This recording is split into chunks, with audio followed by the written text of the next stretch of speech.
Welcome to Armchair Expert, Experts on Expert. I'm Dan Rather, and I'm joined by the Queen of London. No, we can't say that.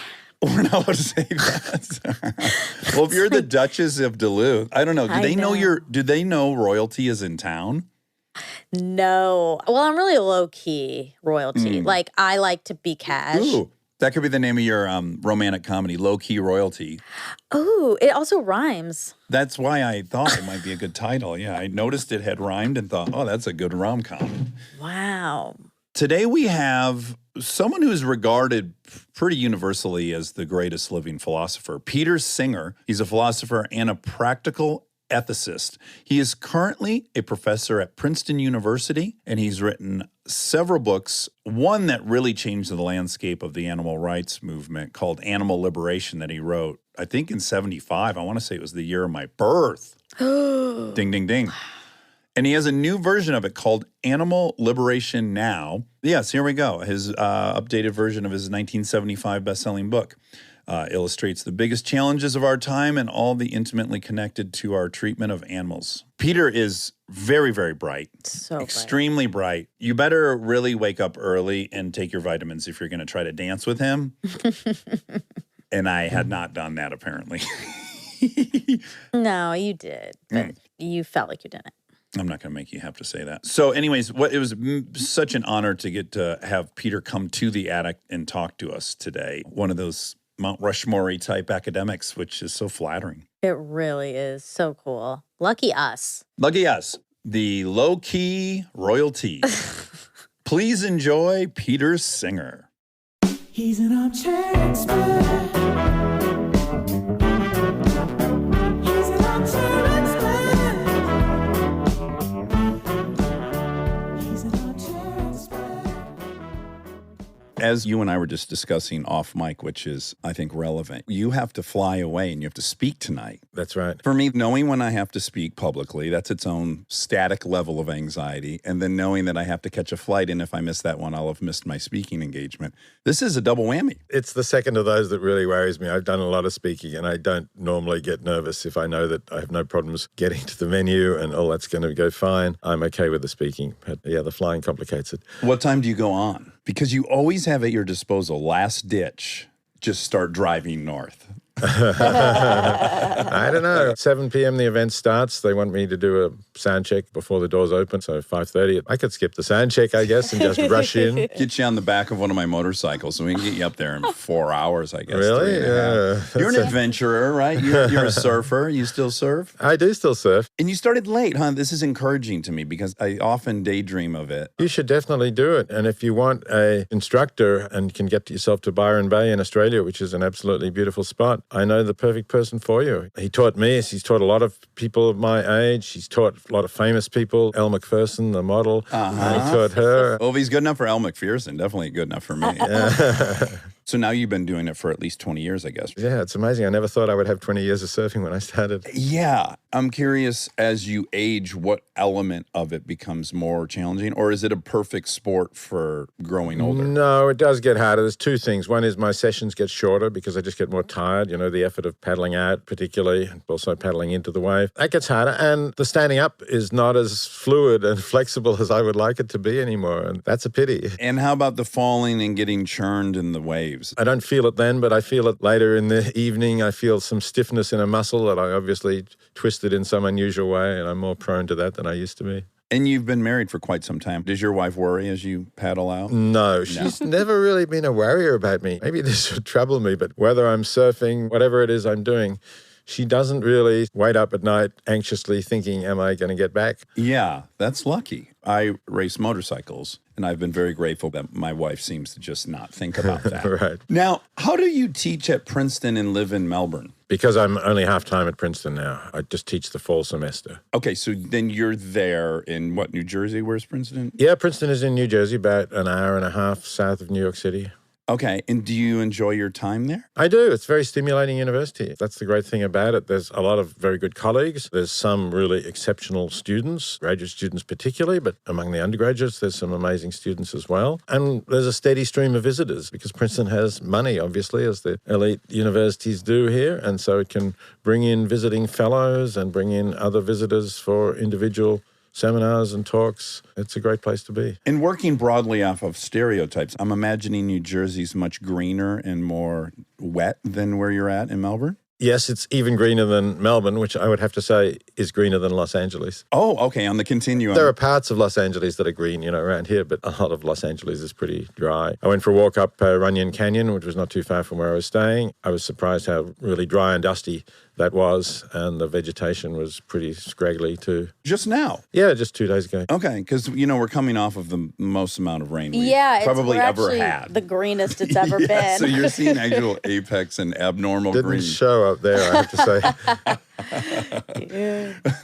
Okay, now you've kind of triangulated the globe in your studies. You started in Melbourne at college, and then you ended up at Oxford. What was that transition like? Oxford was wonderful because in Melbourne, certainly then, when I was an undergraduate in the 60s, you got very, very few visitors because it was a long and expensive plane trip. So suddenly I was in the midst of the professors whose books I had been reading. And there they were in person, even in a relatively small seminar room. You could talk to them and discuss their views with them. And that was something that you never had in Australia at that time. And while you were there, if I time traveled and I found you there and I said, in the near future, you'll be regarded as one of the most premier philosophers on the planet. Would that have seemed like a preposterous notion to you, or did you feel like you had landed in the thing you were going to be great at? I didn't really know at the time, I think. I was hopeful that I could have some impact in the field. I'd been awarded a prestigious scholarship to go to Oxford, so that was good. It was a good sign. But no, I really did not see what was ahead. Yeah, so what were you originally aiming at, and how did it change directions, or did it stay the same focus? So one thing that did stay somewhat the same was that I was eager to do philosophy that mattered in the real world, that was applied philosophy or practical ethics. There was just an opportunity to do that in 1969 when I went to Oxford, which hadn't existed, say, 10 years earlier, when English language philosophy was really about the meanings of language, analysing terms. So in ethics, you would talk about what does it mean to say one ought to do something, or that it's good or right or wrong? Is that making an objective statement, or is it just expressing your feelings or emotions? But in terms of the content of actually trying to think about, well, what is right or wrong? Philosophers weren't doing that. In fact, to some extent, they poo-pooed it. A.J. Ayer, who was a famous philosopher at the time, said, that's the job of the politician or the preacher. And that was an odd thing for him to say because he was an atheist, so why would he think that the preacher can do it better? Yeah. And politicians were not famous for really getting questions about what we ought to do, how we ought to live correct. But it was just saying it's not the business of philosophy, pushing it aside. But the reason that it became possible to think about that in 1969 was the student movement and the Vietnam War and the civil rights movement. And students here in the United States, I think first, but then also in England and Australia, saying we would like our courses to be relevant to these issues that we're so concerned about. And don't philosophers discuss what's a just war? And there is a just war tradition that goes back to medieval times, discussing when it's legitimate to go to war. And of course, there are pacifist philosophers as well. So, can't we talk about that? Can't we talk about equality among humans since the civil rights movement is on and discussion about race and discrimination was starting? And some philosophers, including some at Oxford, were responsive to that. So I was hoping that that movement would grow and become established rather than be on the fringe. And that has definitely happened. And I'm really pleased to have contributed to it to some extent. Interestingly, even though it's separated by a good gap of time, I graduated 23 years ago with an anthropology degree. And 23 years ago in anthropology, this similar wall seemed to exist, which is we can study humans in different populations and cultures, but we won't ever have a recommendation at the end of that, right? Right. We'll stay morally relative. We will avoid casting any kind of verdict, which has some great underpinnings, but ultimately, I got frustrated with, now that we kind of understand some of this stuff, how are we going to apply it and make the world better, or any given situation better? Yeah, I read some anthropology too, and I remember, at least in my period, there was a lot of that moral relativism. People like Ruth Benedict was writing about different cultures and suggesting that you can't really comment about a different culture. You can only make moral statements relative to your own culture. it's good that Anthropology got away from that and enabled people with that background to make some recommendations. I'm always most interested when we talk to our experts about why they think they were drawn to that. So let me just tell you what interests me in philosophy. In particular, we love going through the Jonathan Haidt kind of hypothetical moral conundrums. I think they're so fun. I'm a bit of a provocateur. I don't necessarily agree with the rules when they're given to me. Do you have a bit of punk rockness in you that wanted to test the durability of all these different thoughts? Certainly. I like that. And I like some of Jonathan Haidt's work. In fact, one of the things I talked to in my practical ethics class with my undergraduates is their reaction to the story about the brother and sister who decide to have sex, right? We talk about that all the time on It's probably here. come up on here 100 times. Yeah, good. It's fascinating. Yeah, the reactions are really interesting, and it's difficult for students, and it's difficult for me to some extent to get away from my intuitive response of thinking there's something wrong with this. Yes. But I've thought about it a long time now, and I've been doing ethics for a long time. So, yeah, my view is that under the circumstances that are described, there's nothing wrong with it. Yes. Yeah.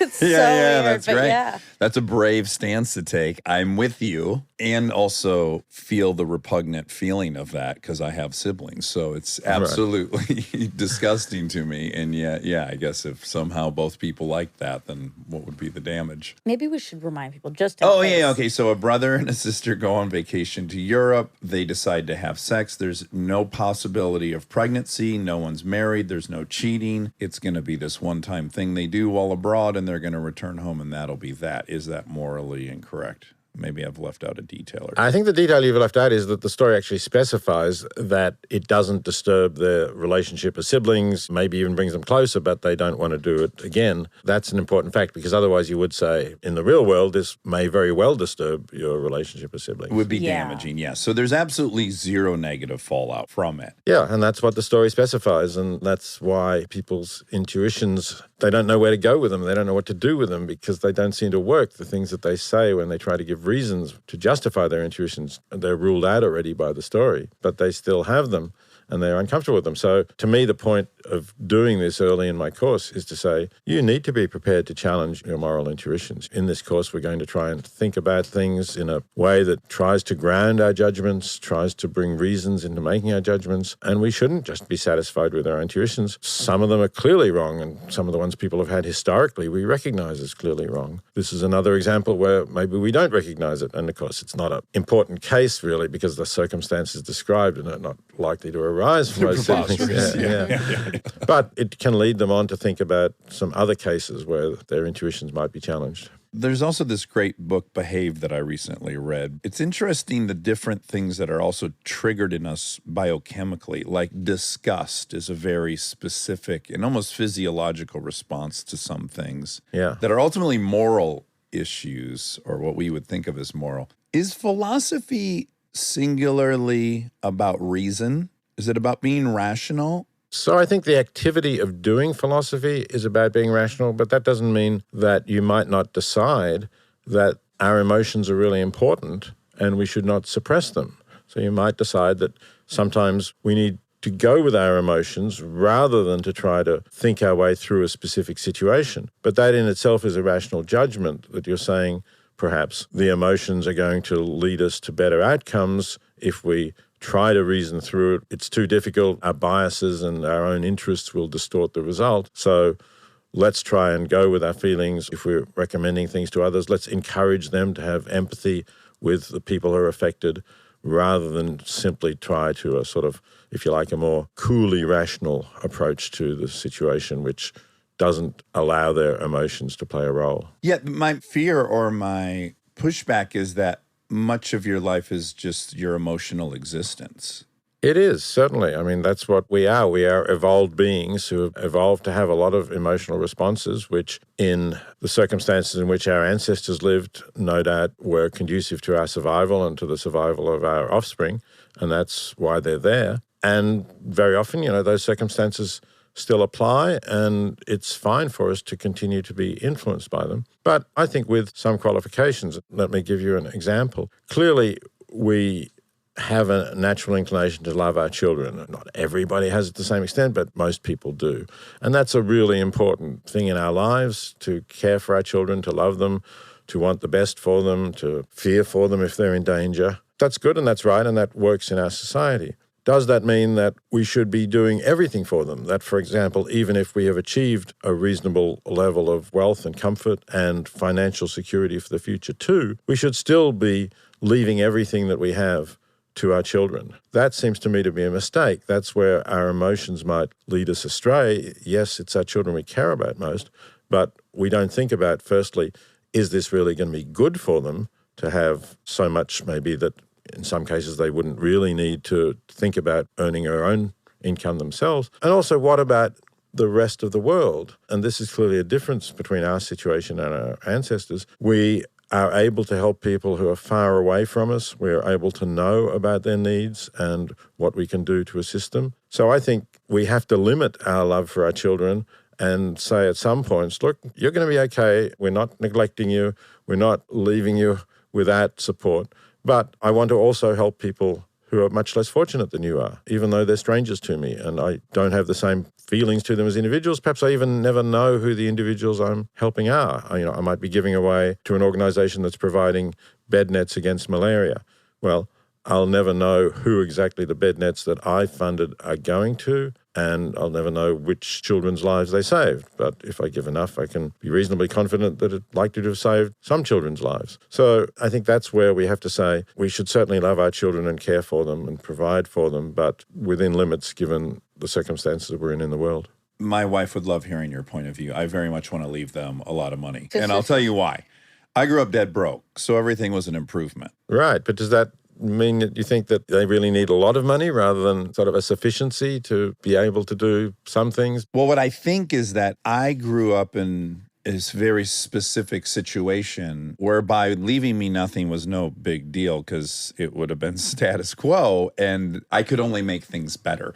I think it is a precarious situation to raise kids in comfort and security and then introduce them to the opposite world you have not trained them for. You haven't given them any experience moving through, and then all of a sudden you pull the rug out. There's also some weird issue there for me. Well, firstly, I'm not really pulling the rug out. I'm not really suggesting that, but I'm suggesting that you make them aware that there are other people in the world in much greater need than they are. And secondly, I think it's a pity if they only become aware of this at some later stage when you're telling them how much they're going to have after you move on. I would say it's rather better to get them used to the idea early on that the family as a whole is going to help people who are much poorer in other parts of the world. I mean, your kids have that exposure. That's already happening, yes, Yeah. yes. A ton of money is going in a direction I, left to my own devices, would not be going in that direction. But I've partnered up with someone who's very philanthropic. But I also That's think really good. Yeah, they're I'm glad you have. exactly that. They know they'll be taken care of, that they're not going to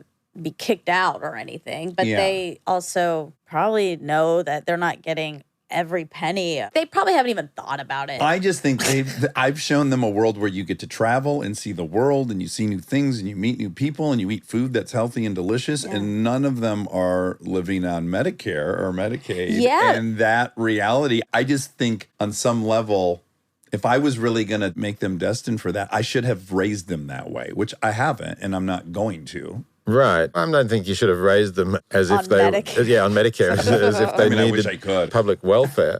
That seems to be going a little far. Yeah.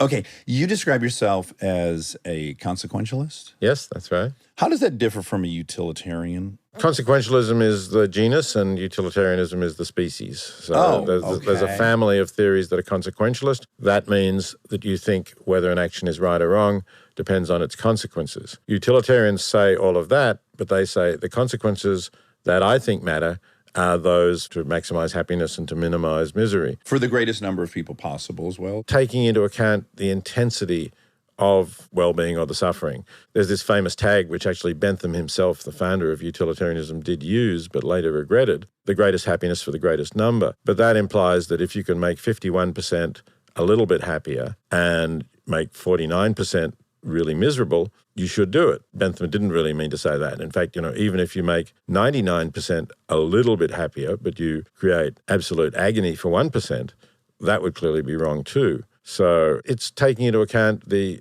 significance, the intensity of where everybody is and averaging that. So that's the utilitarian answer to what are the consequences that matter. But there are other consequentialists who say, well, yes, happiness and suffering matter, of course, but justice, freedom, knowledge, whatever else it might be, they matter.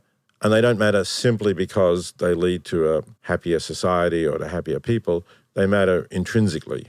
Yes. So you have to take them into account too. These are very hard to nail down, no? They are very hard to nail down, and they're also very hard to compare with each other, right? So let's say if you do have this pluralism of values, many different values that you all think are really intrinsic values, and then you face a choice where you have to choose between, let's say, reducing the suffering of some, but you can only do it by doing something that is unjust. How do you weigh those things together? You know, how do you consider the importance of the injustice that you would have to commit as against the importance of relieving the suffering of some people? Yeah, I look at even the individual level, I think of Danny Kahneman in pointing out that the experiential self, that's basically utilitarianism. Am I currently suffering or am I currently flourishing? Am I happy or am I sad currently? That only being one part of our self, the other one being the narrative self that is writing the story of our life. And we might pick, I have often in life picked the story of my life over my immediate happiness, right? Yes, they're certainly distinct, but it's not clear that having the narrative that you want to have will not, in the long run, conduce to a better experiential self as well, because you'll be able to look back and say, you know, my life followed this path that is what I wanted to follow, and I'm happy that it did. Yeah. So when you think about that, when you're actually reflecting about that, that's your experiential self that says, now I'm happy because I accomplished this. This is who I am. That's right. Even if at the time you might have had various choices in which you favored the narrative, although you could have been happier at that particular moment. And so the experiential self would have been happier in that moment. Yeah, you'd always be happier eating an ice cream than working. Yes, that's a good example. You would, but if you always followed the rule, I will choose an ice cream now Yes. rather than work, firstly, then there would be an experiential moment when you look down at your bulging stomach. You've lost sight of your genitals at some point. Yeah. And you would not be happy in that moment. And then you would also think, well, I haven't really achieved anything. You know, maybe I frittered away my life just having all of those great ice creams. Yes. And I'm unhappy about that. I agree with you. And I do think that the enjoying the narrative self is an experiential moment. But if we try to quantify that, it may on paper be 89% showing up, working, accomplishing things, being industrious, and 11% experiential, enjoying that. So when we're making our decisions and we're attempting to quantify it or measure it or weigh it and evaluate it, it's not even going to be clear cut because you still might pick 11% happiness, 89% work and toil. I agree, it's not clear cut. And undoubtedly, one of the problems with any form of consequentialism is how do you add up the consequences, balance them against each other, and quantify them? But I don't think there's any theory that doesn't have some inherent difficulties. Yes, or we would have all embraced it That's right. unilaterally. Yeah. I didn't realize, though, that consequentialism was older than utilitarianism. The term is not older, but the idea, Okay, because I was of going to it say is it older. seems newer. The term is a 20th century term. Okay. It wasn't used before, whereas utilitarianism was developed by Bentham in the late 18th century. But you could then look back and say, oh, there are these philosophers from earlier who were in fact consequentialists without the name. Okay, so your interest in philosophy has led you in many thrilling directions. We could definitely do 9 hours on you. You've written, co-authored, edited, or co-edited more than 50 books in 25 languages. There's a large range of topics within there. I think maybe first we should talk about animal liberation. That's commonly regarded as the beginning of the animal rights movement. I think there's some truth to that because a lot of people who became leaders of the animal rights movement in the 1970s have attributed that to reading Animal Liberation. I suppose the most prominent is Ingrid Newkirk, who founded People for the Ethical Treatment of Animals, the largest animal rights group, I think, still in the world in terms of the numbers of people who support it. And, you know, there are many others. I've been traveling around the country now presenting Animal Liberation Now, the new, fully updated version of it. And just last night here in LA, for example, people came forward and said, yeah, it was reading Animal Liberation that got me involved in this movement 20, 30, 40 years ago, different people with different backgrounds and different ages. obviously it did have that effect, and I'm really Proud of it, how- yeah. I hope you are. And you wrote it in 1975, the year of my birth. Oh, right. Okay. Perfectly parallel. Yes. And can we get an origin story of how that came about? So it goes back 5 years earlier to 1970. I was a graduate student in philosophy at Oxford. I happened to start chatting after a class with a Canadian student called Richard Keshen. And to continue the conversation, he invited me back to his college for lunch. And when we walked into the college dining hall, you were offered either a hot dish or a salad plate. And the hot dish was spaghetti with some nondescript brown sauce on it. Mystery sauce? Yeah, well, this is England in the 1970s and a college institutional dining. It wasn't Sure, haute glorious. cuisine. Yeah. Richard asked, is there meat in the sauce? And he was told there was. And then he took the salad plate. The salad wasn't going to be enough for me, so I took the spaghetti. But after we'd finished the conversation that we started after the class, I said to him, why did you ask that question about the spaghetti sauce? Do you have a problem with meat? And this is 1970, I was 24 years old. I don't think I'd ever really met or discussed vegetarianism with a vegetarian. I imagine you met people culturally. I had been in India, so yes, there were people there who were vegetarian, but that wasn't really going to interest me as a basis for becoming a Yeah, you would have to vegetarian. think, oh my God, you'd have to be religious or something. Something to like not that. Eat That's meat. right. And I'd read about people who were pacifists and who thought that killing is always wrong and who extended that to animals. I was not a pacifist, so that in itself was not going to attract me. But Richard said something much simpler. He said, I don't think it's right to treat animals in the way they are treated to be turned into meat. And I was a little surprised because my image of how the animals that I had been eating for all these years were being treated was that they had pretty good lives, that they were outside in the fields, grazing. And in fact, you can still look at children's books about farmyard animals and they're all roaming around Yeah, there's freely. only like 2 of each species. Yeah, that's it's very right. much the arc of Right, parable. right. And by 24, I should have realized that image might not be right.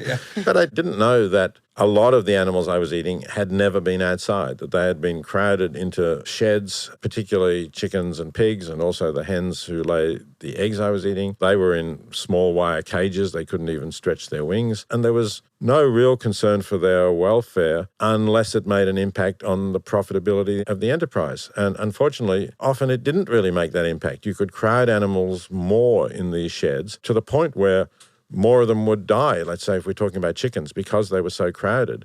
But still, the fact that you had more chickens in your shed and therefore got more chickens out at the end when they were at the right weight to slaughter outweighed the fact that some of them had died along the way. So you can push animals very hard, and this is unfortunately still the case, and I cite examples in Animal Liberation Now of quite recent studies by agricultural economists advising people how much they can crowd the animals together and still make more money, or how if cattle have shade in the summers, they will go to it. And occasionally, you get hot spells and then some of them will die without shade, but still the cost of providing the shade can outweigh the savings in the fact that more of your cattle survive. So it was that kind of thing, anyway, to go back to 1970, that I really had no idea about. And when Richard said that to me, I asked him how he knew that. He mentioned a book by Ruth Harrison, which was the only book about factory farming available at that time, and was published by Galant's, a pretty small publisher. It hadn't really been much discussed around. But I found it and read it, and I found it very convincing. And that's what started me down the track that led me to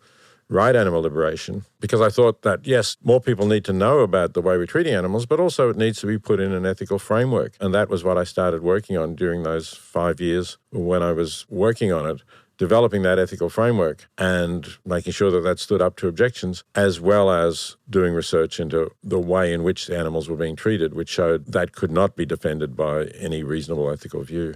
Do you have a sliding scale of which animals you would apply this to? I would apply it to any animals who can feel pain or suffer. That's my criterion. So the sliding scale is actually the degree of confidence that I have that particular animals can suffer. And I'm highly confident now about all vertebrates. There was, in the earlier version, that I was somewhat less confident than I am now about fish. There was some discussion about whether fish's brains being different from ours, whether they felt pain. There's more recent research that resolves that question, and I'm convinced that fish are capable of suffering and of feeling pain. When you get to invertebrates, there's less certainty. Yeah, there's a lot of insect propositions. Yes, there's a lot of filling our insects. protein need. That's right. I'm not certain that insects don't feel pain, but I think it's quite likely that if they do, it's of a different order. They have far fewer neurons, so the kind of suffering that we and other vertebrates can experience, I think, is unlikely in insects. I'm not campaigning against raising insects for food. But with vertebrates, with fish, and I do extend to some invertebrates, it's interesting that the United Kingdom Parliament recently passed a law about animals being sentient beings. That was a law that they had to pass because they left the European Union. In the European Union, there is a general law that applies to all the European Union countries that animals have a status that is not that of just property. They have a status of sentient beings. They can still be property legally. But when the United Kingdom left, then people concerned for animals said, hey, wait a minute, animals will no longer have the status of sentient beings if we vote for your referendum to leave the EU. And so the Boris Johnson government said, oh, don't worry, we'll bring in this statute, we'll re-legislate it, which they did. And not only did they re-legislate it, there was a report that had recently come out by scientists and philosophers on cephalopods, which is the family that includes octopus and squid, and also on what are called decapod crustaceans. So these are lobsters and crabs mainly. And the report convinced the Parliament that they should also be included in the bill. So we do have some invertebrates that in law in the United Kingdom and in some other countries are recognised as being capable of suffering. And so I would certainly extend my concern to them as well. Is the premise that ethically it's abhorrent to make them suffer? That's clear to me. How about just killing animals to eat them, period? Do you think that's a moral If they're proposition? raised properly, you mean? This is where I go to. I'm watching this incredible docuseries, Chimp Empire, and I studied primates in college, and I'm obsessed with them, and I'm obsessed with us as a primate. You know, those chimps love killing other monkeys. They just can't get enough of it. They don't need to. They have plenty of fruit to live on, but they prize the monkey meat, the protein, and they do it. Obviously, we wouldn't look at that and say, well, that's amoral of them. No, I don't think the chimpanzees are really reflecting on their choices, intelligent as they are in many ways. I don't think any chimpanzees debate about, well, is it really okay to kill monkeys? We're causing them pain when we rip them apart. Oh, then they do rip them apart. Yeah, they do, I know. Jane Goodall, who's certainly one of my heroes, was actually very distressed when she discovered that because she'd been observing chimpanzees for quite a while and hadn't seen them doing that. Then when they did, I think it was upsetting. But here's my fear of the position held by animal liberation and the people who then went on to start PETA and whatnot, is the premise that we should really just not eat animals. Because I'm curious why we would leave the animal kingdom, why we would be separate. If most of the argument is pushing us more and more to recognize, no, we're just animals like all the other animals here, why are we separating ourselves and saying, no, this animal shouldn't feed on other animals? Well, we do have choices that other animals probably can't really reflect on. And secondly, we can know what is going to give us the nutrients that we need to thrive and be healthy. And that does include protein, but the protein doesn't have to be animal protein. We have lots of other plant-based proteins, and we may eventually develop cellular meat, which would be okay too. Because you'd be good with that, like I'd be good with that, sure. Headless chicken growing in a. Well, I mean, we can go to that extreme. We could go to that extreme. At the moment, the work that is going on in this country and others is not to produce headless chickens, but to produce chicken breasts. Scaffolds that produce meat at a cellular level is meat and has the texture and flavor. So I would be fine with that. I don't particularly need it for myself. I've been perfectly happy for over 50 years as a vegetarian, and then more recently as predominantly vegan. So to go back to your question, why are we leaving the animal kingdom? I don't think we are. We're obviously still animals, but we have capacities and technologies and choices that other animals simply don't have. Stay tuned for more Armchair Expert, if you dare.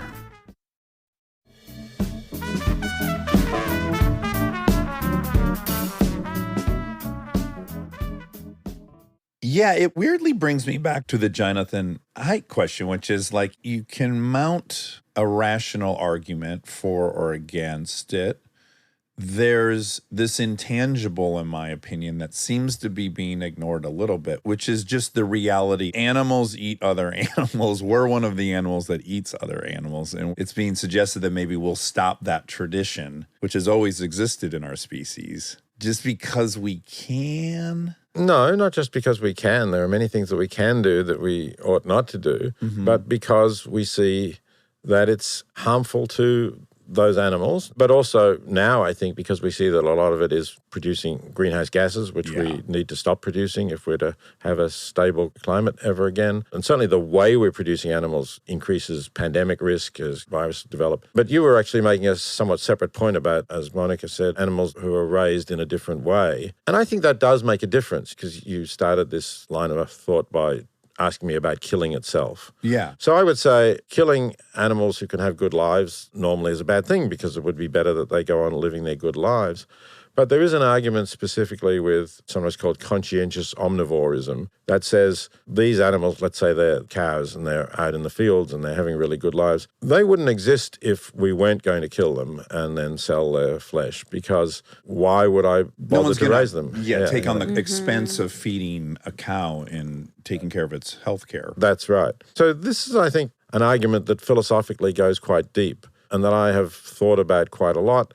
In the very first edition of Animal Liberation, I rejected it, but I then discussed it with other philosophers, and I think my rejection was a little hasty. Because the same question can be asked, by the way, not just about animals, but about having children ourselves. Sure. So if we have the capacity to have children and to bring them up, give them a good start in life, and we're living in a country where most people do have worthwhile, enjoyable lives, should the fact that we could create a being, a child in this case, who would have a happy life, should that be a reason for doing it? Philosophers have different views on this. They can also show that if you say, no, that's not a reason for doing it, you can get into some rather weird claims about the future and, say, go back to climate change, whether it would be fine if we all got ourselves sterilized and then released as many greenhouse gases as we like, because there's not going to be anyone else on the planet after we all die, right? These are very Sam Harris hypotheticals. Exactly, yes. Yeah. But Sam's not the only one. Derek Parfit really was the philosopher who made But this you'll hear issue these an important questions issue. like, what if we could euthanize everyone on planet Earth in the middle of the night? So there's zero suffering. It's like, well, sure. As a hypothetical. No, but I think that would be wrong if we think that people generally have positive lives, or even if we think today people don't have positive lives,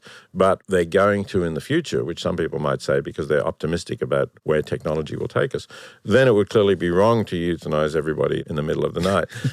Yeah, but the question of having children, let's say, is it a good thing to have children, or is it a good thing even to have more children if you can? And if you can have reasonable expectation that your children will have happy lives. Is that a good thing? That seems to me to be not a crazy hypothetical like euthanizing everyone in the night, but a real question that couples who have sufficient means should think about. Yes, because you're evaluating, well, now I can add 5 beings that will flourish. If this whole thing's a scale between suffering and flourishing, and I add 5 flourishing humans to the side of the scale, I could see where someone would convince themselves of that argument. Let me just ask you this. Where does then the conscientious omnivore argument break down for you? Now that you've entertained it in the book and you've followed it down its path and you do think it's more substantial and defendable maybe than originally, at some point it clearly breaks down for you and it doesn't sway you. Where does that happen? Well, that's not quite right. I'm not saying the argument does break down. I'm saying that I'm not interested in eating meat and I would rather keep away from what might be dubious areas. To be a truly conscientious omnivore, I think takes a lot of work to get animal products where you can really be confident that the animals have had good lives and that outweighs any suffering that they or others might have. So, for example, take pasture-raised eggs. I think you could convince yourself, if you know an egg producer and you see the hens are really out on grass, not just on a small barren dirt run, they're out there, they're chasing the butterflies, whatever, you could say this is how hens ought to live. They're having a good life, they're protected from predators at night, and they don't really mind that their eggs are removed. But you then also need to think about the fact that the males of this laying breed are no commercial use, that they get killed immediately, maybe painfully. So that's a problem. It's a problem, incidentally, that can be overcome by technology sexing the embryos in the eggs. Yeah. That's underway. And even a technology that would eliminate male conceptions in these hens is coming, perhaps. Then the other factor is the hens are still going to be killed when their rate of laying eggs drops off. That might be painful. So there are other factors. But I'm not saying that that is wrong, because it is the case that these hens are having good lives, and maybe that outweighs the things that I just talked about. What I am saying is you really need to check up on how the farms are producing these animals, and I think there's very, very few of them that are doing that in a way that a truly conscientious omnivore would accept. But I'm not prepared to say that there are 0 of them, because I think there are some. And I'm not prepared to say that it's wrong. All I'm prepared to say is there are other views on this issue, and I can't say that this view that bringing more animals into existence to have good lives and then killing them is justified, but that philosophical debate is in the balance, and it's a difficult one. And I'm not going to categorically say that it's wrong and that the conscientious omnivore's position does break down. I like that you're not. It's good to say, I don't know yet, or I don't know at all. Yeah, I think philosophy is a matter of inquiry, and to think I've nailed down the answer to every question Yeah. would just clearly be false. But Yeah. we need you to. We need you to wrap that up and give us the rule book. Well, and it gets very complicated because we had on Will McCaskill, he must know. I know, Will, yes. And he's pointing out some of these along the line of effective altruism, which we'll also talk to you about. A lot of kind of misconceptions where people think they're doing good, but perhaps they're not. One of them being grass-fed beef. He said that's worse than corn-fed because they're taking up more of the land. And ultimately, it's causing more damage to other species. And so then you have someone like him come along and say, well, no, grass-fed is worse because, of course, the only thing being evaluated at that point is probably the environment and its impact on other species. And climate change. Grass-fed beef emits more greenhouse gases, more methane than feedlot beef, just because the animals take longer to reach market weight, and so they're digesting for more time. And so for each pound of beef you get, there's been more methane produced. Yeah, calorically, the grass is much lower than the corn. And methane also needs to be pointed out, warms the atmosphere at like 22x the rate of carbon. I think actually that's an underestimate. That's over a century. And the reason that methane is only, say, 22 times is because after 20 years or so, it's broken down and there's much less of it, whereas carbon dioxide stays up there much longer. But how long do we have to stop warming the planet? I think we maybe only have about 20 years. So if you take the potency of methane as compared with carbon dioxide in warming the planet on a 20-year period, you get a figure that's more like 82, not 22. I see, when you correct for everything. Yeah, I love how you say methane. Sorry. It's so amusing to me. I know, I love it. I don't know how to broach this. It's too big, but I got to try to say it.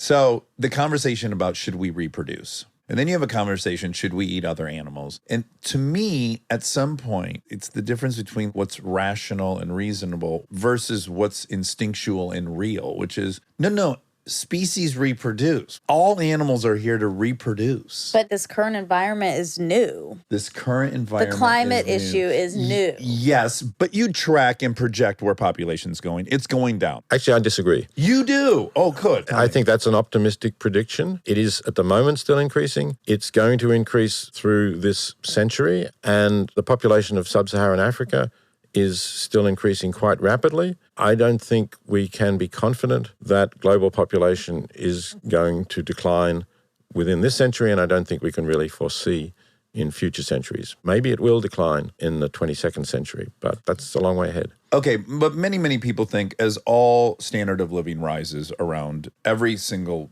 corner of the globe, the fecundity rate falls. That's just a very known... That's true, but I'm not confident that levels of prosperity will continue to rise globally given climate change. Okay. It's going to be harder for them to rise in parts of the world that are already very hot. I'm not biblical. I don't think we're supposed to live a certain way as ordained by God. But what I do think is we have thought our way into some very peculiar places. We're designed to live with 100 humans, and they're supposed to be family and extended kin. And we have, through innovation, figured out how to live individually as one human being on planet Earth. It can be done. As soon as you leave your house, if you get the right job, you could live solitary for the rest of your life. And there's an appeal to that even. And then you look at how miserable everyone is, and you have to acknowledge that every time we extract ourselves so dramatically from how we were designed to live, it doesn't seem like it ups the overall emotional experience on planet Earth. So I think you look at, okay, we don't live in groups anymore. We are the most social primate out of all of them, but we live as the most solitary primate. I don't actually accept that. Most humans I know have active social lives. They don't live permanently in a single group,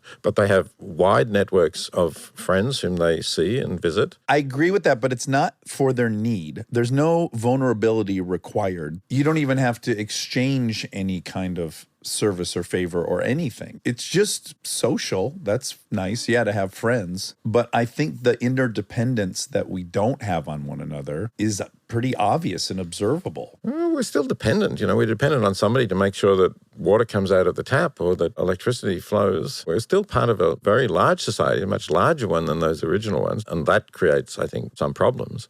Yeah. I guess I just think if I look at that we're this social primate, and we've now evolved ourselves to being a solitary one. We're also evolving to one that doesn't reproduce, and we're evolving to one that doesn't eat meat. Do you see where I'm going with this? We've thought ourselves into this very bizarre... I see where we're going, but I don't agree that we're evolving into one that doesn't reproduce. I think we are reproducing. We may reproduce at a rate that makes population stable at some point. I think that would be a positive thing probably. But if we actually then develop the technology to colonize other planets, then population would grow to numbers that are vast compared to what we have now. And I know, Will McCaskill would have talked to you about that. Others think about that as well. So I don't think that we're actually moving away to a species that won't reproduce.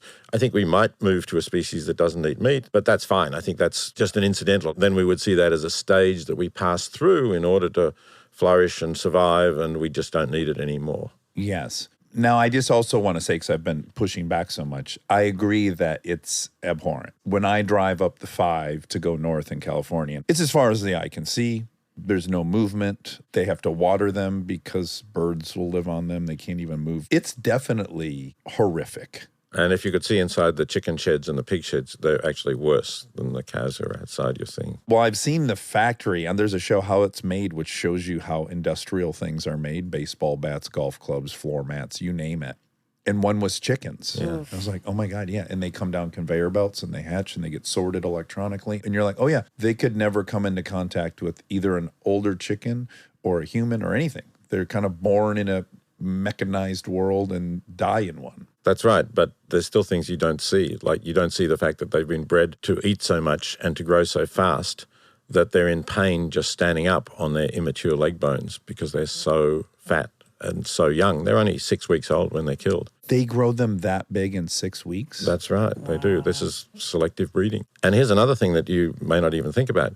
What about their parents, right? They have parents with the same genetics. So these parents also want to eat a lot and grow very obese. But they wouldn't be sexually mature. They wouldn't be able to reproduce at 6 weeks. They have to be some months old to reproduce. So how do you stop them getting so obese that they can't walk or fall over or die or can't mate? You only feed them every second day. That's pretty standard for the breeding birds. You breed birds that are very hungry all the time, and then you starve them. It's noted, even in the farming journals, that they're so hungry when they don't have food, they try to drink a lot of water, and that can be harmful to them. So I quote a farming journal in Animal Liberation Now that says, turn the water off as well once they've had some of it, because otherwise they can harm themselves. With water? Just with water because they're taking so much because they're so hungry. Okay, can we talk about effective altruism for a second? Yes, absolutely. Okay, wonderful. I'm being mindful. Don't worry, we're going to get you on the airplane. I watched your TED Talk, and I really, really enjoyed it, as have a few million other people. It's incredible. How did you find your way to that cause? This also goes back to when I was a graduate student. In 1971, there was a crisis in what was then called East Pakistan, but is now Bangladesh. East Pakistan wanted autonomy from West Pakistan, which is now just Pakistan, and the Pakistani army repressed that autonomy movement so brutally that 9 million people fled across the border into India, which was a much poorer nation then than it is today. And India called for help to feed, house, provide sanitation for this vast mass of people, but not very much was forthcoming. And I started thinking about, I'm reasonably comfortable off. I was on a graduate student scholarship, but I had enough. Should I be donating to organizations like Oxfam that were helping people in India? And I decided that I should, and that led me to write about it. I wrote an article called Famine, Affluence and Morality. It was published in 1972 that has this little story about imagining that you're walking across a park and there's a shallow pond in the park. You know that it's shallow, but you see a small child who's fallen in, and it's not shallow enough for the child to be able to stand or get out. And for some reason that you don't understand, there's no babysitter or parent running down to haul the child out of the pond. So should you do it? The child's not your responsibility. You have nothing to do with the child being in danger. And there's some cost to you because you're wearing really expensive clothes and shoes because you're going somewhere important. Yeah. Right? A big job interview. Yeah, let's say that. Is it okay to just say that child is not my responsibility, so I'm going to ignore the fact that there's a child probably drowning in the pond there. Everybody I ask that to says, no, you can't do that. Child's life outweighs your shoes. You'd be a monstrous person if you just walked past it. And I use that example because I wanted to say, well, what do we think of ourselves if there's an organization that could take a donation from us and could use that to save a child's life? And we don't donate, although we have the capacity to do so. So that little anecdote about the child has become a kind of little Very famous. meme. Yeah, More than Jonathan Haidt's sibling sex romp. maybe even more than that. That's right. But it was a hypothetical for decades. And then you start your TED Talk with virtually that scenario playing out from security cam footage of a little girl getting hit by a truck, run over, laying in the street, and people just walk by. No. Yeah, so she's obviously a child who's got away from where her mother is. She's hit by something.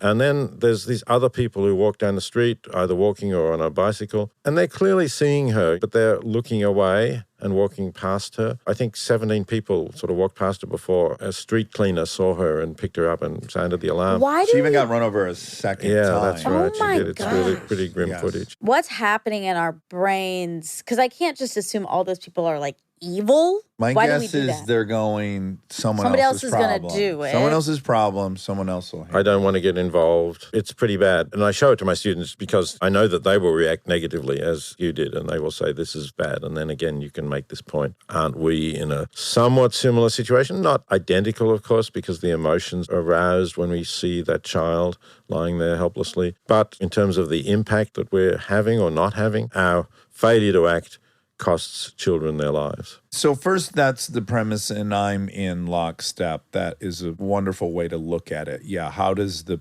child in the pond in Central Park differ from the child that needs a malaria net? Make that case for me why those are two different values, which you can't. I can't. Yeah, that's No right. one can. I mean, people could, but it would fall apart. But you go beyond that, which I appreciate, because my issue as a cynic, skeptic, someone who doesn't trust people is, well, who do you give the money to? That becomes the next biggest thing. And I'm grateful that you have actually spent so much time on this side of that. That's right. I wrote a book called The Life You Can Save, which talked about organizations that are really effective and that it can be independently assessed as the ones you should give your money to because you know you will get great value. You know that the money will go to help the people you need, that it won't be misallocated to projects that don't have an impact, and it won't be siphoned off in administration or further fundraising expenses. But because that changes, obviously, which societies can get that independent assessment and can pass those tests, I also set up a website that people can go to called thelifeyoucansave.org,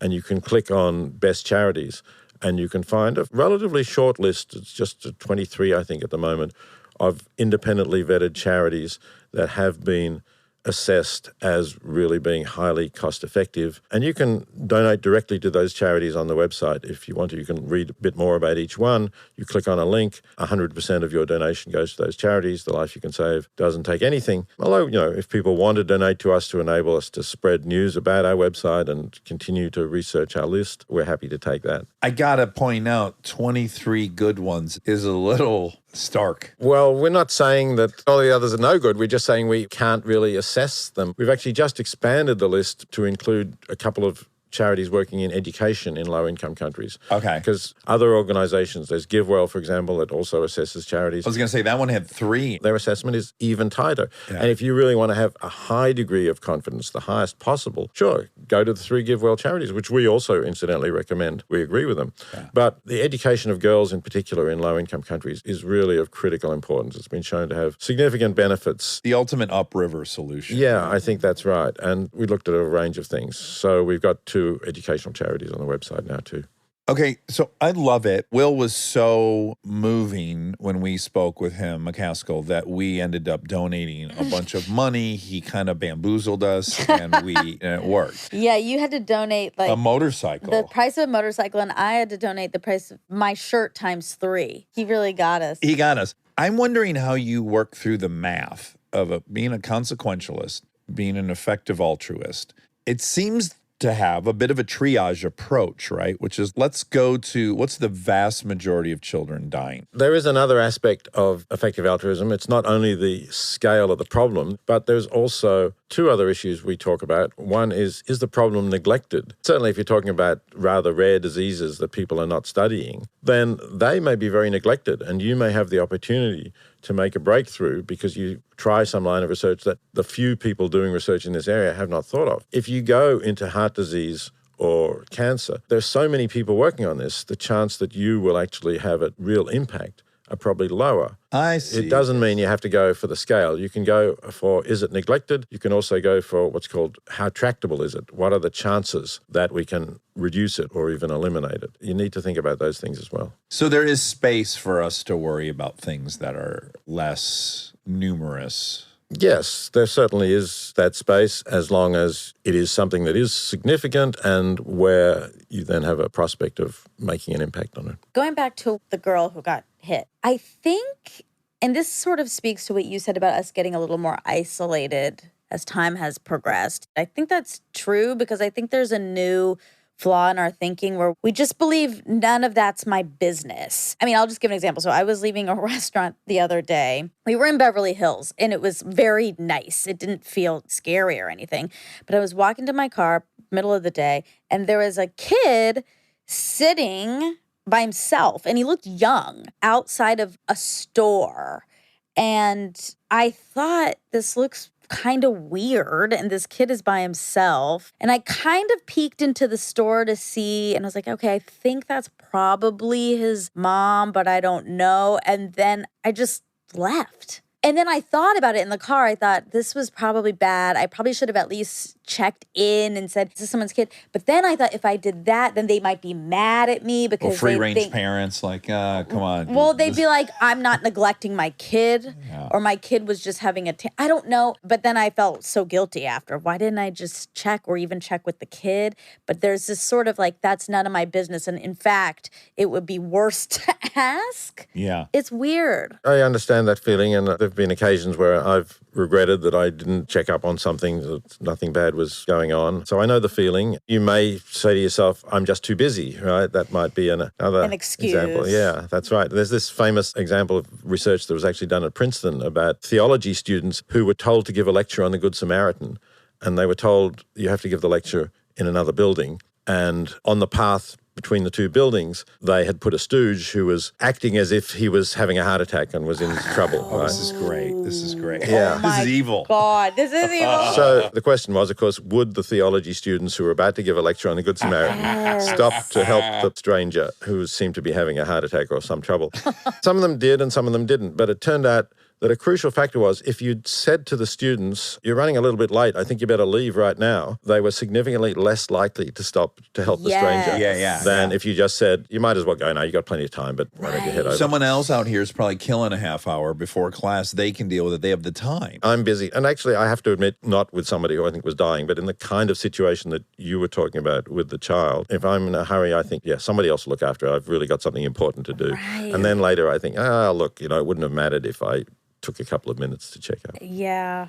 It's just a weird hiccup that I think we have that we have to get over, I guess. I think you're juggling that exact thing, which is, I remember watching a very heartbreaking segment on 60 Minutes about the border. And you have these Border Patrol guys in an SUV driving down a road approaching the border. And they're passing a couple families that need help.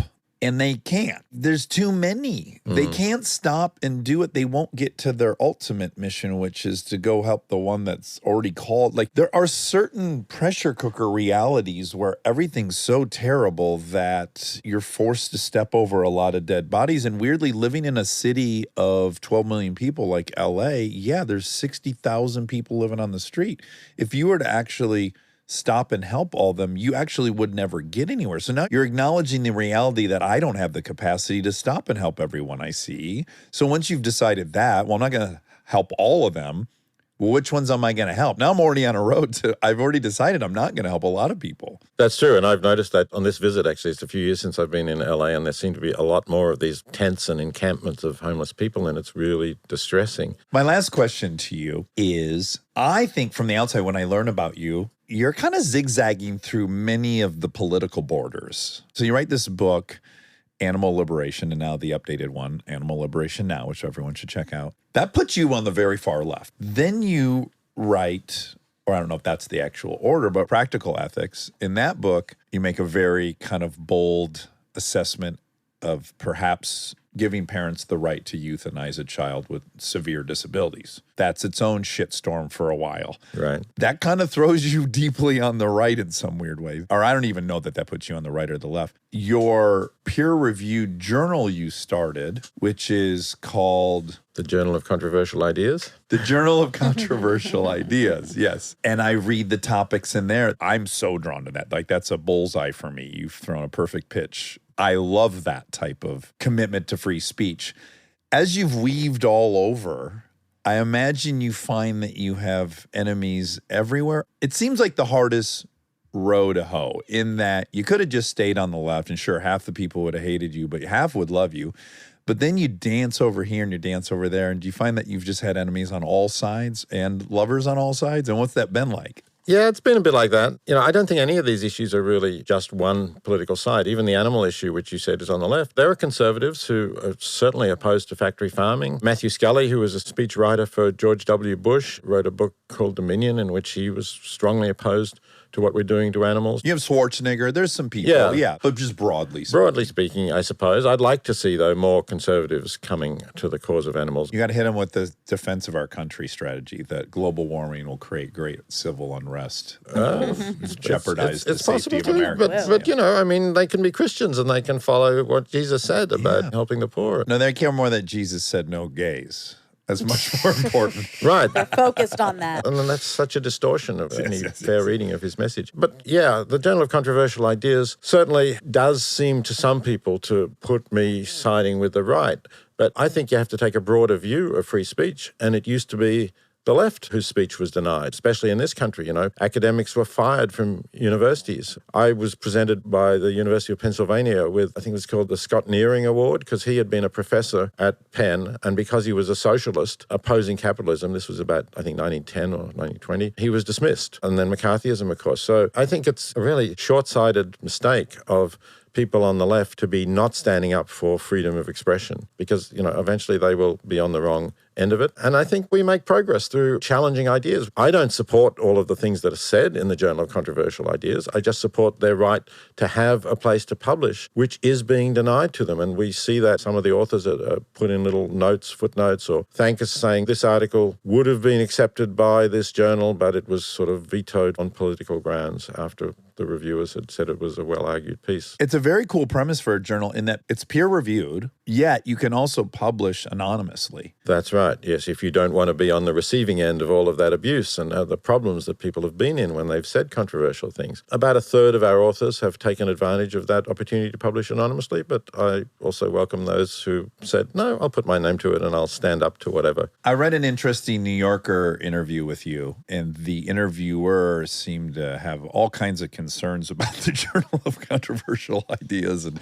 didn't like that anonymous aspect. And I like that you said, well, look, they will be denied the glory of being celebrated if it's a resounding hit, the idea and argument. They will give up that because the risk is so high to be canceled or your position at your university taken from you. That's right. Although, if they eventually feel that the climate of freedom of expression has improved enough that they don't mind their name being put to it, we will change that, right? We're open to saying, okay, you were anonymous during this period, but now you've requested that your name be ascribed to the article. We're happy to do it. Oh, it can happen retroactively. It can. This is interesting, though, and I totally agree. I'm on everyone's same page with free speech, but it can cycle back to our original conversation of suffering, because if what is being put out there causes a great deal of suffering, should that be allowed? I still think that freedom of expression is really important. If someone were to ask us to publish a recipe for creating a new virus that would kill lots of people, we would say no to that. It has some limits, clearly. But today, I think very often being offended by something is equivalent or is regarded as equivalent to suffering greatly from it. Yes. That's what has to be rejected. I think, yes, because the value of freedom of thought and expression is really important. And if you said, well, you can never write anything that offends somebody, that would be the end of freedom of thought and expression. I even come at it from another way where I say, give me your 5 moral pillars. What are the things you believe in currently politically? And I can most certainly take you to a place in time where that opinion would absolutely land you in jail. You wouldn't be allowed to say it. So you have to remember that everything you hold at one time was completely offensive and would be argued to have harmed people. Any position on gay marriage. Yes, certainly. Or even on gay sexual relationships. Yes, in the early 1900s, that would be something that would create great harm. That would be the argument.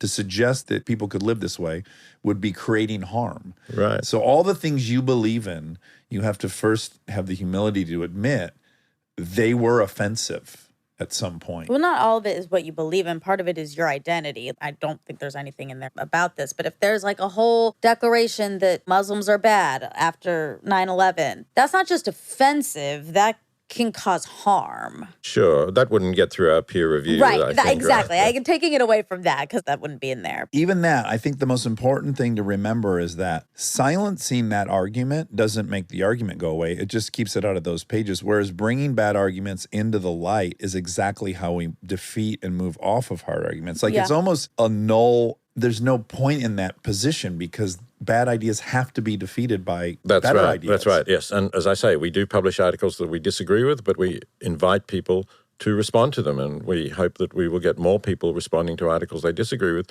because that's the appropriate response to saying, I think this is wrong, and even I think it's harmful, is to say, okay, so show why it's wrong. Yeah, beat me. I've had my position changed numerous times. It's a great experience. I've lost some death penalty debates and thought all my reasons it was good aren't really holding up. It's time for me to reevaluate. Yeah. Mr. Singer, Peter Singer, it's been such a pleasure talking to you. You've covered so much ground in your career.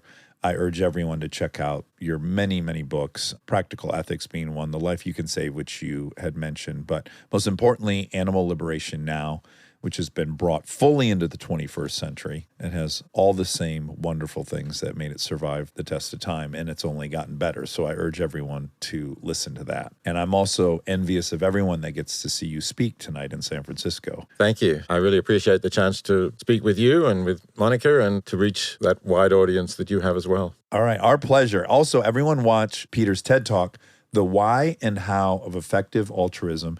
And then maybe, donate a handbag or whatever it was, an outfit, 3X, or if you can, like me, a motorcycle. Yeah, and go to thelifeyoucansave.org and check out the best charities. And actually, you can download an absolutely free digital or audio copy of the book, The Life You Can Save, from that website. Oh, my goodness. Wow. Do that. Do that. Get something free, but then it's going to cost you. That's the best thing. Somebody did say to me, that's the most expensive book I've ever had. Great. Well, be well. Thank you so much for sitting with us. Stay tuned for more Armchair Expert, if you dare.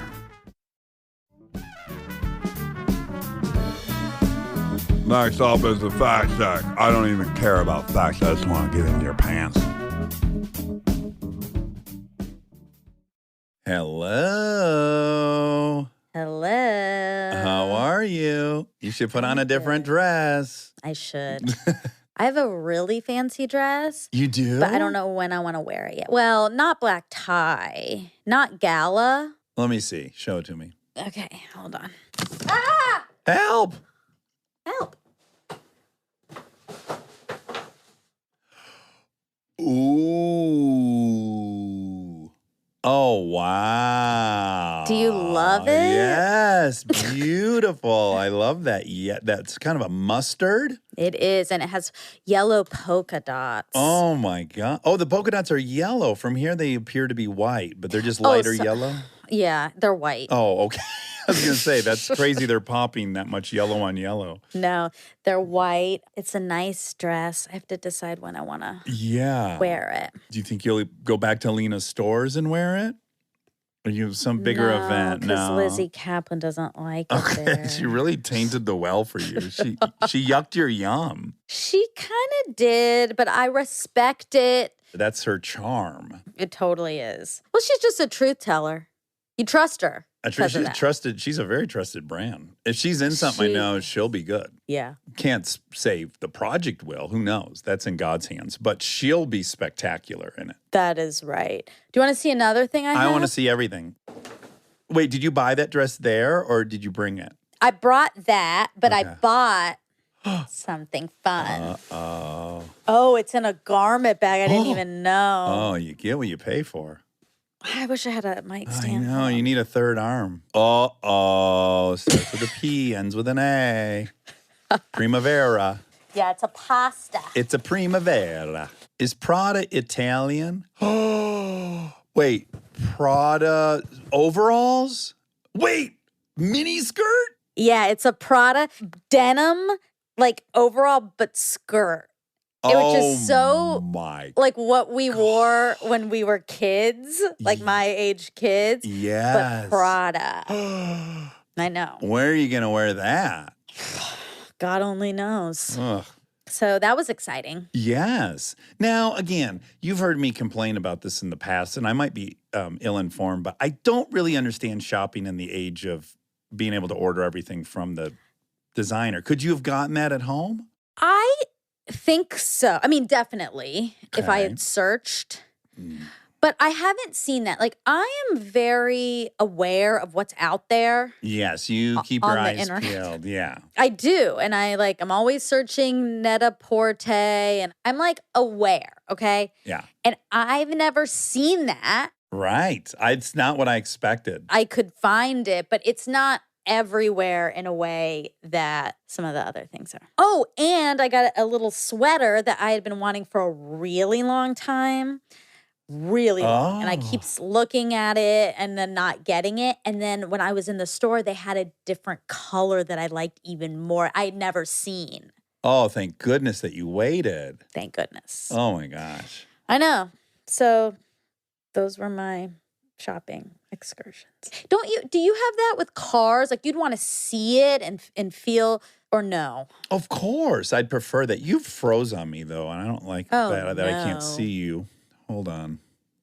Okay. Should I call you right back? I'm gonna go. Yeah, Okay. call me back. You're back. You're back. Oh, Oh, phew. my That's God. scary. I got Oh, God. terrified. I didn't know if a murderer was obscuring your internet so I couldn't see you get murdered and not call for help. You never know Yeah, why it was. you never know. There was a guy that came in here earlier. He was so nice. He was so nice. But so nice that I was like, oh, you might murder me. Came into your room. Yeah. Okay. Someone you met at dinner or No, a guy who works at the hotel. server? Oh, I think he was bringing me my candle Oh, that I ordered. from the restaurant downstairs. Yeah, from the front desk or whatever. But he was very nice, so nice. And then he was helping me with my internet because I didn't have internet for a bit. And then he picked up my sunglasses had fallen. Oh, and he my was like, goodness. They Let me were pick like those up before you step on them and get so angry. Oh. And How long was he in your room? like some minutes, I don't know. But I did think he's in here for long enough to get A weird ideas, you idea. know? Yeah. Yeah. Did you see the Prada skirt? No, that was all zipped up. Don't worry. Okay, good.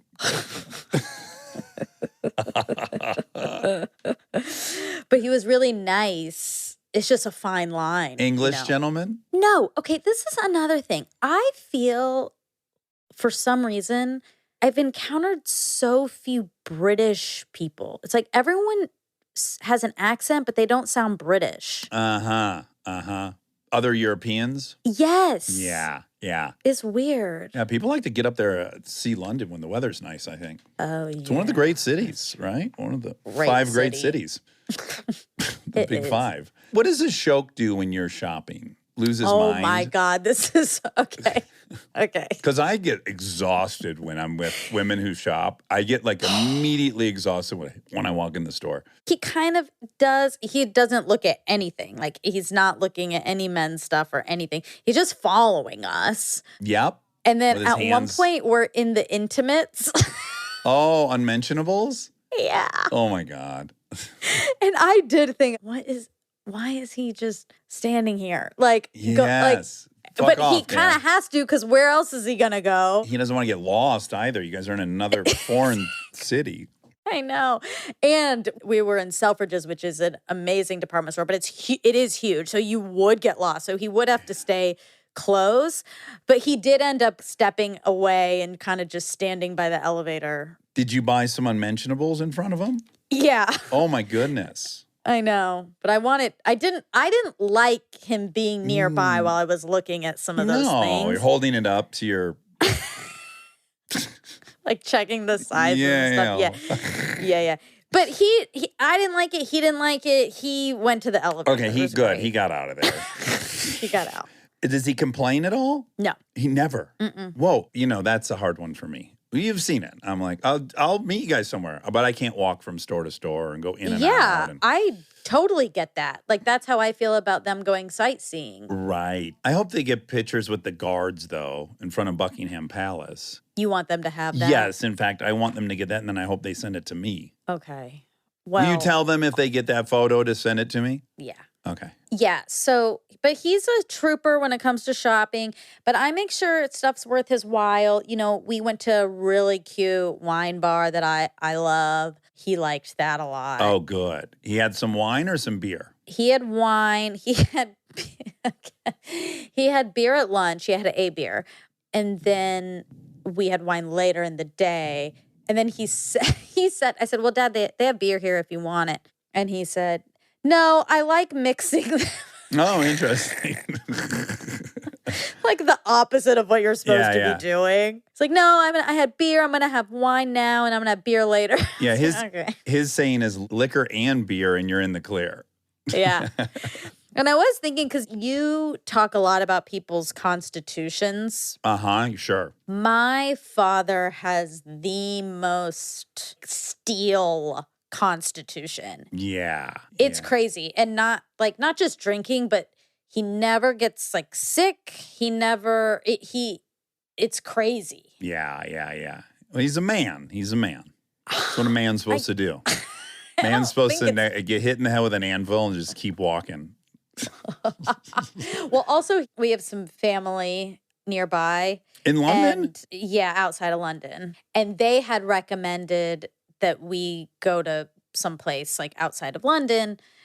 And I was looking it up and I said, it's 6 hours away. Oof, I don't oof. really want to do that. Yeah. And my dad was like, yeah. He was like, well, I guess if we had planned well, I would have rented a car. And I said, you can't drive here.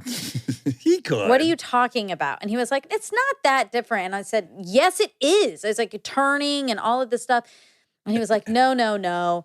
And then we got in an Uber later and we were 4 seconds in and he said, you're right, Monica, I would be dead in 2 seconds. So at least he admitted that. I've done it. I loved it. My dad and I went to Ireland. We rented a car and drove all over the place, and I loved it. I would trust you. Oh, thank you. I like the challenge. We're doing this backwards now? Okay, great. We're doing this inside out? Oh, also New Zealand, I had a rental car for the 3 months on without a paddle, which I had an incident in my parking garage. There are very few people I would trust to get in a car with on this type of road. When we were in Spain last year with Callie and Max, they had a car. And at first I was like, I am not riding in that car. Did you hear that?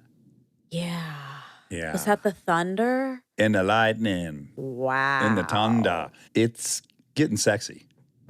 Oh my God. Yeah, it's feeling very dramatic. The whole house just shook. That's so fun. Are you guys going to play games while it's thundering? Play the thunder game. I brought it in the bus. Fun. It's so fun to play cards when it's thundering. Yes. Oh, and last time we were here, we trained a guy to play spades. So I might even be able to cobble together a spades game. Oh my God. Did Mark Rober's son come? They're not here yet, but I can't wait for them to arrive. I've had the bracelet on so long, it's completely colorless now. I know. Now it's just white bracelet. He's going to be really This one's going to be happy loud, that Monica. You still have it. Get ready. Hold on. Because that lightning bolt was close. Oh my God.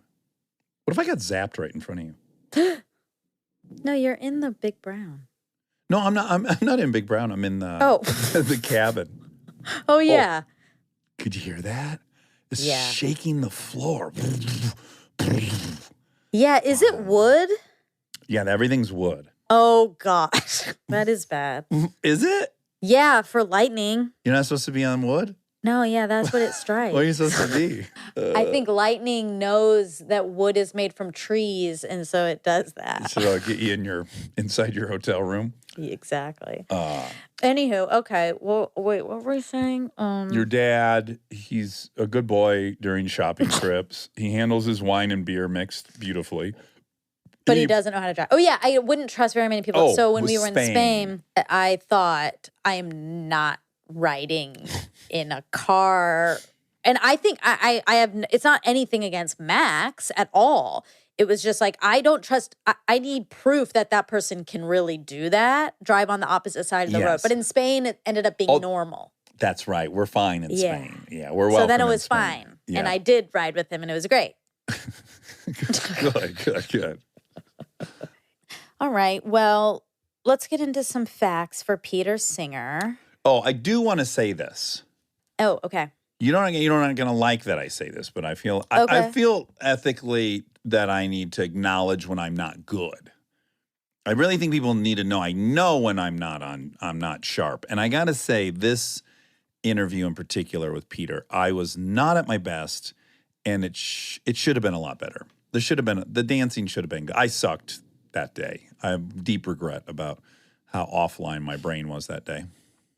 Okay. All right. Well, I just wanted to say I that. disagree. Okay. I disagree, Oh, but okay. I Respectfully? respect your. Do you respectfully disagree or do you disrespectfully disagree? I disrespectfully disagree. I found him very interesting and what he had to say very interesting. I did a very poor job with my side of what I was trying to. Well, if you're saying you didn't push back a ton and you wish you had, that's true. Well, I think because I sucked so bad at laying out why I think it's weird we've attached morals to one animal on planet Earth about eating other animals. There is a way for me to craft that argument that maybe is at least worth listening to, and I did not do it on this day. I see. Yeah. I guess I get that. it's kind of the Yuval Harari thing in Sapiens when he really points out like how everything's even human rights is a story. Like there's no such thing. Everyone's just an animal on the planet. There's no such thing as human rights. But it's a story we all agree with. I agree with it. So I don't know. It's just I don't know. I'm not going to be able to do it here either. One day I'll spend the energy to figure out exactly what's in my mind that I know is worth listening to. I think sometimes we choose to be really hard on ourselves for no reason.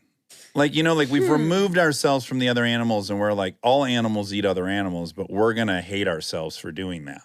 But we know that suffering is real because we've all experienced it. Like we know what pain is and we have the evolution to understand and remember that. Yeah. So then to know you're inflicting it is different. It is different than other animals. Well, sure, we understand it, but what let's say that we get to a point where we find out also all the vegetation we're eating does have some kind of nervous system and they're suffering too.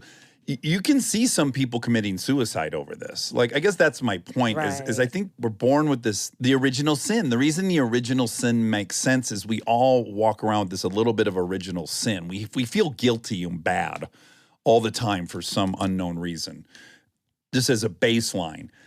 And it's like you can talk yourself into not reproducing. Like it'd be unethical to reproduce. It'd be unethical to live. It'd be unethical, And I just think we're getting a little carried away with our stories when we say it's unethical for us to eat other animals when in fact that's what we're designed to do. And it's not unethical for other animals too. The thing is we've also proven to be able to exist without it. And so I think you're right. Like that's a new conversation if we start learning about other things, but I think you just have to take it. You have to move forward with the information that we know. And so and by the way, I'm just painting this, but I eat meat. So this isn't me saying you shouldn't, because I do. But I understand it's just hard to unknow stuff when we have evolved brains that retain memories and knowledge and feeling and emotion. To know what it feels like to be on the bad end of sadness or pain or death. Like we know what that is like. But I don't think there's any suffering in dying, just personally. I think you suffer when you lose people you love, but for you to die, there's no suffering. Well, no, if you're tortured. Well, if you're tortured, yes, but I don't think we need to torture to eat them. I do see what you mean, but I just think we've evolved to a point that animals haven't. So what they're killing and stuff is different because they don't have the compass to care. Well, also the whole system evolved for them to eat other animals. Like that's what they're here Yeah. to do. Yeah. And there can't be anything morally wrong with how Mother Nature has designed everything. There's a better way for me to say it. This notion that we're like removing ourselves from this whole system and that Mother Nature designed something that was implicitly amoral, I think is wrong. Like animals eat other animals. That's the evolution of it. That's the natural order on the planet. Well, it was, but I think that's not taking to account the actual evolution. Like we are evolved to a place where those animals aren't. So yeah, yes, the like cavemen, we can't have the same expectations of cavemen that we do of us now, and maybe in 7,000 years the same. Who knows what those people will be, and maybe that's a completely different expectation than we have. I don't know. Yeah, I don't either. But I do see people getting Yeah. a little too fundamentalist, and I don't think they're really chasing down what they actually feel guilty about. I don't know. That's true. I think it's okay to feel guilt about causing pain. Oh, for sure. I agree. The way the factory farming works, of course, that's deplorable, and I disagree with that. I'm asking a bigger question. Is it amoral to eat animals? Yeah. And I don't know. I don't think you can call something that Mother Nature designed as amoral, personally. Like you've really abstracted everything to get yourself to a point where you think the thing you were evolved to do, you would be a bad person for doing. Yeah, but that's kind of interesting, right? Because that's sort of I mean, this isn't a great analogy, but in some ways it's kind of like the constitutionalists who are like, well, that's what it was designed to be, and that's exactly right, and we all should have guns, and it's like, well, but they didn't. Right, you're denying Yes. you're denying the technology that exists and denying Exactly. everything that's Like happened. we've changed. Yeah, that's a good point. I've done just as good in this version of it as I did with Peter. I understand what you're saying, and I don't think it's not valid. I think I have a different opinion. Yeah, I like your opinion. Do you ever have that sense like people, meat aside, forget meat, they can become arrested where it's like there's so many things they can't do. So many things are bad. So many things, they just become completely kind of paralyzed with that. And I don't know. That seems like something to be avoided or questioned. I agree. I think it depends on who you are, though, and what you'll sit with if you do engage. Like, if you're avoiding all these things, and from our side or outside, it's like, ugh, like, what kind of life is that? Maybe to them, it's preferred over a life of, I don't feel good about that, I don't feel good about that, I don't feel good about that. Yeah, I guess that's what I'm saying. If everything in the world makes you feel bad, there might be something else going on that's not about the world. Yeah, could be. I guess that's what I'm getting at. For sure. Yeah. That leads to a fact Okay, great. about fish pain. Okay, do they feel pain? Some fish don't even feel cold. Remember we had an expert that was explaining that cold is something humans feel, but a lot of animals don't even have any of the stuff to feel cold. Yeah, that's crazy. That is crazy. Like you would think cold is an intrinsic animal sensation. Yeah. But no, some animals don't have that. Yeah. But they have nociceptors, which are they are pain receptors, and they know that because, let's see, fish demonstrate pain-related changes in physiology and behavior that are reduced by painkillers, and they show higher brain activity when painfully stimulated. Okay. So but everyone still is saying it's not the same as humans. It's not the same thing. Yeah. But yeah, that there's like growing evidence that they have these nociceptors or nociceptors, whatever. Anyway, is PETA still the largest animal rights organization in the world? Yes. Yes. Going strong. This is a ding, ding, ding, because you're in rain. We were kind of exaggerating, and we said it's the most amount of rain that's ever been in Los Angeles. Yes. I believe that, though. Like when 2023s come out at the end of the year and they do the annual rainfall for 2023, I bet it's going to be way higher than... It might be, actually. That's a good call, because right now it's 2000. Well, this is in the last 20 years. 2004 to 2005 is the highest, but this year is high. Like, I'm looking at this chart. Okay. basically. And this year's graph is high, not near 2004, 2005, but you're right. We're only halfway through. So Mhm. maybe it will surpass. It's the second in the last 20 years after that one. Oh, 20 years. Oh, never mind. Because 95 was huge. That was the year I moved to California, and I woke up in the morning and someone was driving a boat down Bath Street, the street I moved on to in Santa Barbara. A boat. A boat. Oh my Yeah, God. a proper fishing boat was driving down the street. Oh my God. Okay. The 1883 to 1884 season had 38.18 inches. And what are we at right now? Let's look at monthly rainfall. January 2023, measured for the month, 8.95 inches. Okay. February 5.95, March 7.71, Okay, so what are April we at? 0.06. So read me those again. I'm going to add them up. Okay. Buckle up for this fast math, right? Because there's points. Oh, wow. There's points in there. Okay, Yeah. start in January. 8.95. Okay. February 5.95. 1490. 1490, go. Okay. 7.71. 1490, 721. We're going to call it 22 inches. We're going to just round it to 20. Okay, great. All right, so what was 30 was the record, though, for that year? The whole year? Or 37 or 8 or something. Yeah, for the whole year. Yeah, for the whole year. And yeah. we're at 20-something for Yeah. the first 3 months. So all we got to do is pick up another 10 inches before No.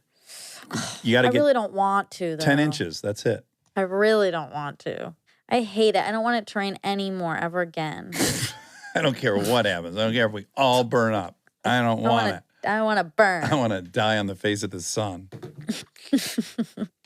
Any update on your cholesterol? No. I've decided not to care. Oh, perfect. I totally agree with this. Did your doctor say did you get the red yeast rice? Not yet, because when I found out, I left. So I'll order it. But but listen, I You know will. what? No, I'm going to bring you a bottle when I see you next. I have an extra. No, because I should take it. Why Listen, not? it'll be like, it's so simple, and then it'll be down 80 points or something like mine. Yeah. I will. But also, the reason I'm not worried, I also told my parents, even though I wasn't going to, but I did. Right, okay. Well, they want to know about these things. Your And parents. so, yeah. they want to know about my cholesterol. But then they were really happy to know about my blood sugar because it's really good. Oh, that's the thing they were worried about for some reason. But is anyone diabetic? Yeah, my grandpa. Mm. And now my dad is on a thing. He has high blood sugar. He's on Ozempic? He's not. Well, you better tell everyone if he's looking hot in the photos you post. I know. I'm on it. I would definitely tell everyone. I would expose him, but he's not on it. But yeah, and then my ratio is good and my HDL is good and my triglycerides are good, thank God, after all of that. It's so funny So because the I LDLs listened to that fact check on the drive up in the bus. Uh-huh. And it's just really funny because now we know, but you're like, oh my God. And I'm like, this test is, listen, you don't have this. I mean, I knew that was crazy. And I Yeah, think I you're not said, gonna like, I know this 4X. is crazy. Yeah. And the guy said you should get retested. Like there was just so much, so many clues within that. Yeah, there was, but But you are not Yeah. hearing it. You're not hearing it. I understand. I understand being I mean, I scared. can't not take it seriously. Yeah. But I am going to just keep doing what I do. Yeah. Wine and hamburgers. Let's see where. No, I eat well. I know you eat do. well. I'm not gonna eat well. I am eating well. I do eat well. And I move, which I think, so that's, my mom said HDL is really shows how much movement you have, like how much you exercise and that kind of thing. And mine's high. Mine should be through the roof. And but I'm on T. Yours is probably high. No, Your mine's low. HDL 's My HDL's Your low. HDL is? Yeah. Which I told you on that Really? same Oh, fact check that yeah. testosterone lowers your HDL. Oh, yeah. Well, then that's why. It's funny though, because I take the testosterone so I can work out a lot. And then working I out is know. supposed to make it go up. It's a catch-22. Some doesn't add up with that equation. It's one of life's big mysteries. It is. Was that all for Peter Singer? No. No, I was Nope. going to say. No, it's not. Okay, so methane, it warms the atmosphere. You said you thought at 22 times the rate of carbon. And he said, I think it's much more than that. It's 84 Oh, my Lord. in a 20-year time frame. Well, I guess that's part of it, yeah, because the half-life's a lot longer. Yep. Yep. So we already kind of did this fact because it was part of Lee and Nathan's fact check also Okay. about population. Mm-hmm. Yeah, he disagreed with Lee and Nathan. I agree with Lee and Nathan, He not disagreed, Peter. but remember when we fact checked the Lee and Nate, there were countries that are predicted to Oh, increase pretty rapidly. yep. But there's an episode. Oh my God. There's a article from Scientific American, very trusted brand, The most. about population decline. Mm-hmm. And that was in May.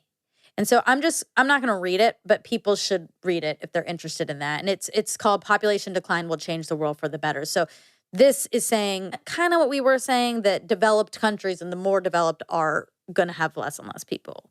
Mm-hmm. But this is saying it's not bad.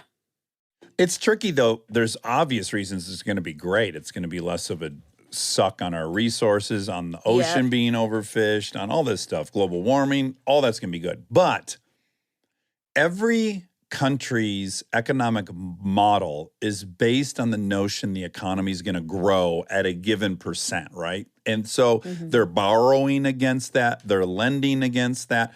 The whole economic system is based on this 3% growth thing, or 2 to 4. When you have less people, you have less consumers, you have less production. Like, we're going to, instead of having a 3% growth, we're going to have like a 6% deficit every year. And the whole model's based on the future having growth. So there's also going to be some insanely tricky economic issues to navigate, which then economic issues equal violence issues. Yeah, we'll have to see.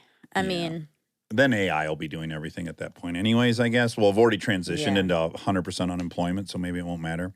have you seen, I mean, this is so old news for everyone by the time this is coming out, but have you seen the trailer for the Apple goggles? I watched one and I wasn't that blown away. I just saw the guy like interacting with his son, but really he was working, which made me want to puke. Oh, wait, I don't. It's like he's I don't got the remember that. goggles on. He's like, all right, buddy. He's talking to his kid, but you can see on his screen he's also watching 3 different things. Oh, I didn't see that. But yeah, you use your eyes to move through the apps, and I hate it. I don't like it. I really don't like it. I am not going to get peer pressured like Lizzie Kaplan peer pressured me about Lena stores. I am not going to get peer pressured into the goggles. No, I'm going the other way. I was ruminating for an hour the other day about maybe getting rid of my cell phone entirely. Mm-hmm. I gotta Back to flip phones. I got to go back to just. I don't even think to look at that thing. I don't know. I don't care where it's at. Like this whole. And I think I've built it up into you need it so much, and then I'm like, do you need this thing to be alive? I can get around. I know how to fucking find places. Yeah, that's the problem. I do need it for maps. Yeah. And ordering food. What would I do? Yeah, oh God, yeah. I guess we could go back to MapQuest and you print out the thing. Ugh. I like that. But no, because like I'm here in London and I'm at the hotel and I'm like, I want to go to the wine bar, and I just put it in and I just walk there and it tells me where to turn. You almost just teleport there because your brain's off. It is. You just kind of wake up, you're there. It is.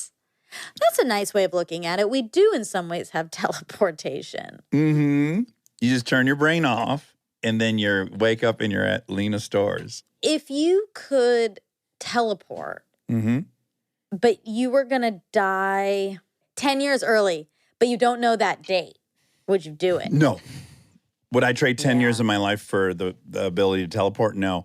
I guess you could make an argument that you would be saving yourself all this travel time, that it might work out to 10 years. But again, we all know it's not about the destination. It's about the journey.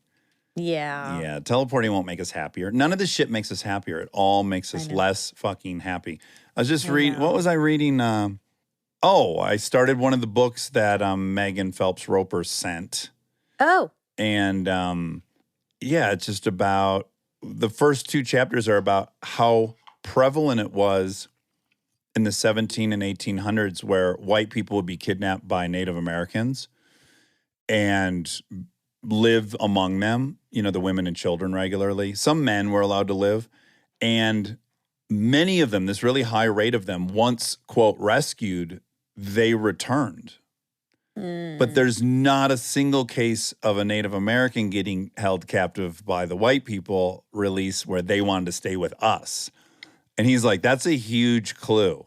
Interesting. Yes. And it was talking about how different life was for a woman back then, particularly. Like how much autonomy you had, how egalitarian it was, how you were free to do. Interesting. Sexually, you could do whatever you wanted, Yeah, so we've probably gotten less happy. Well, that's what the data says, is that through all these improvements and increased standard of living, mental health rates get worse and worse. Suicide rate gets worse and worse. So what the fuck's broken?